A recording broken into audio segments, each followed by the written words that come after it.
लालची रक्शे वाला।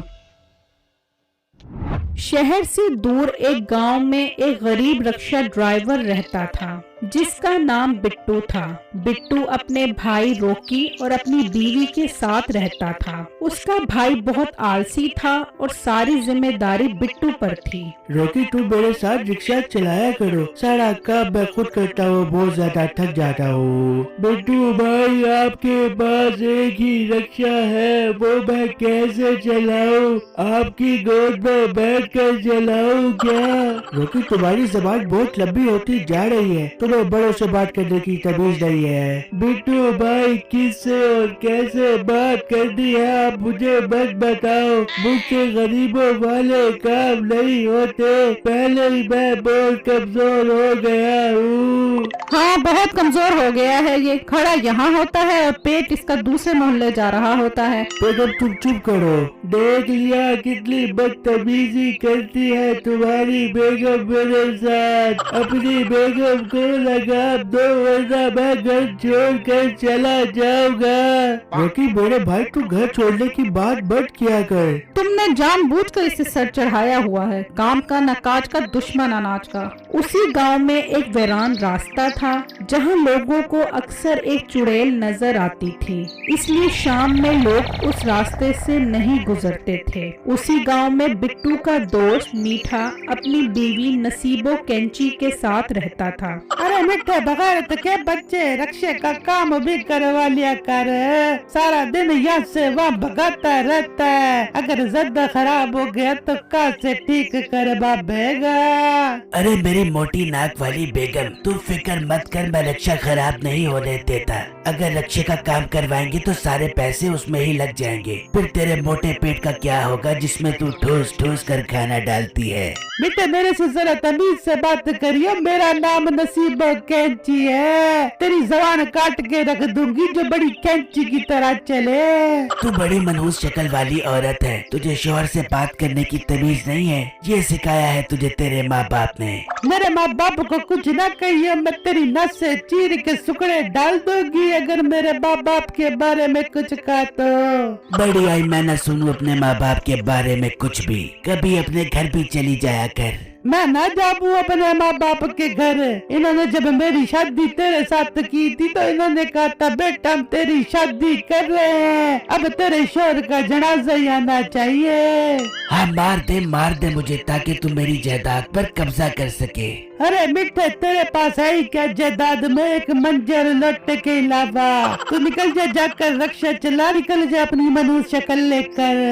वहाँ बिट्टू सवारी उतार कर उसी वीरान रास्ते से आ रहा होता है कि उसे एक खूबसूरत लड़की नजर आती है। यार, इस वीरान रास्ते पर ये लड़की क्या कर रही है? यहाँ चुड़ैल और जिन्नात का साया है, कहीं वो जिन्नात इस लड़की को नुकसान न पहुँचा दे। मुझे इसकी मदद करनी चाहिए। फिर बिट्टू उस लड़की को कहता है, ऐ खूबसूरत लड़की, आप इस जगह पर क्या कर रही हो? इस जगह पर तो चुड़ैल का साया है, कहीं वो आपको नुकसान न पहुँचा दे। मैं आपकी क्या मदद कर सकता हूँ? भाई, मेरे पीछे कुछ लोग लग गए थे, मैं उनसे बचकर यहाँ आकर खड़ी हो गई हूँ। ओहो, वो लड़के कौन है मुझे बताओ, मैं उन्हें बहुत मारूंगा।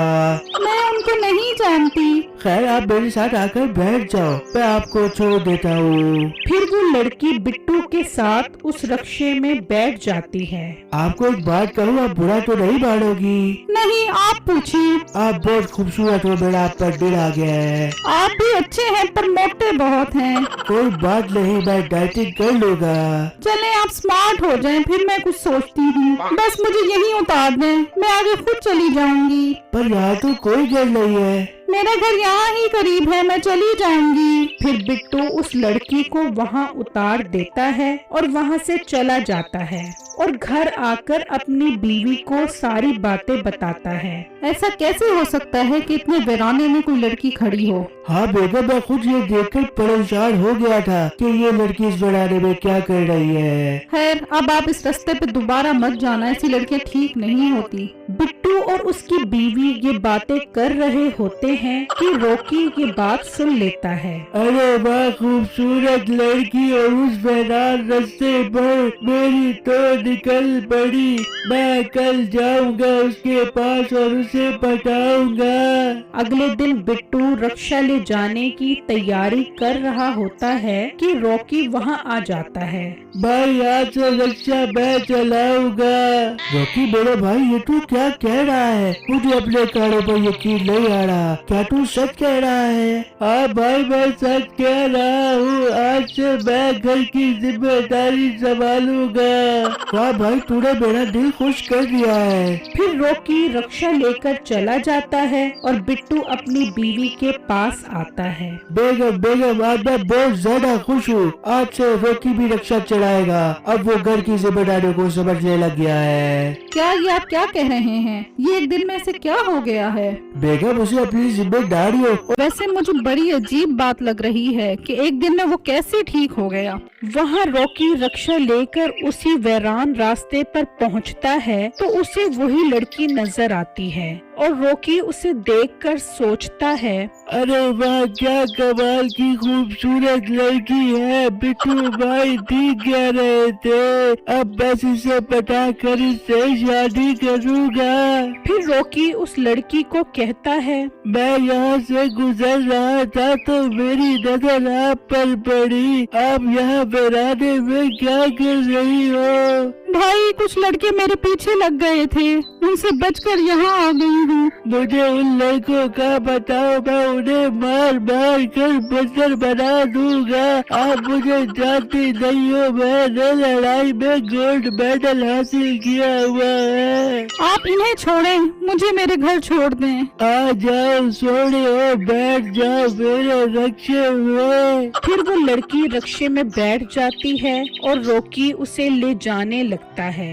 आपकी खूबसूरती ने मुझ पर जादू कर दिया है। क्या आप मुझसे शादी करोगी? करूँगी शादी, पर मेरी एक शर्त है। क्या शर्त है आपकी? मुझे बताओ, मैं आपके लिए आसमान से तारे भी तोड़ कर ले आऊंगा।